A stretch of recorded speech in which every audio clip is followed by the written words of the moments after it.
Vântul sottește și norii zâmbesc, sare lucește și razele cresc, frunzele cântă și zorii doresc, noaptea suspină, Iisus te iubesc. Dar vântul încearcă și noaptea s-a stins, zarea surâde și raza s-a întins, frunza suspină și totul-i învins, de taine iubirii Iisus se cuprins. Dar vântul încearcă și noaptea s-a stins, zarea surâde și raza s-a întins, frunza suspină și totul-i învins, de taine iubirii Iisus se cuprins.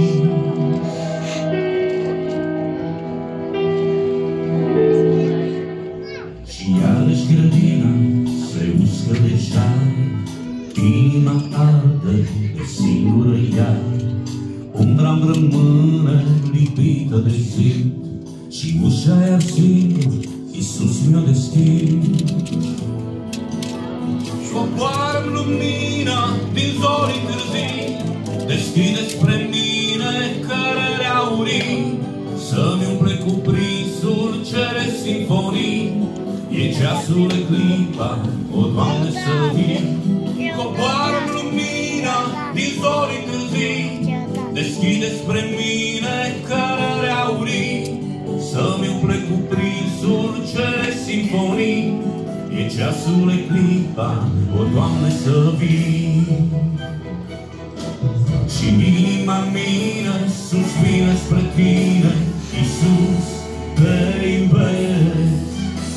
Și inima mea vibrează sus mine, Iisus, te aștept.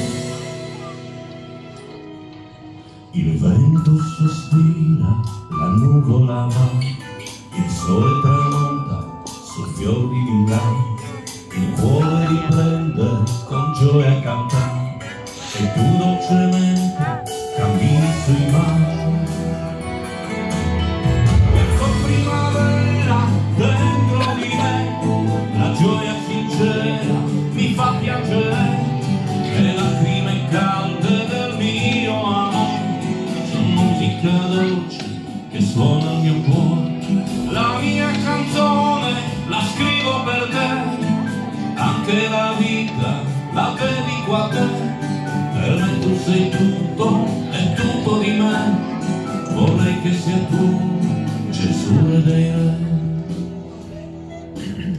E dentro il mio cuore risplende l'amore per te, mio Signore. E l'anima mia con malinconia ti aspetta.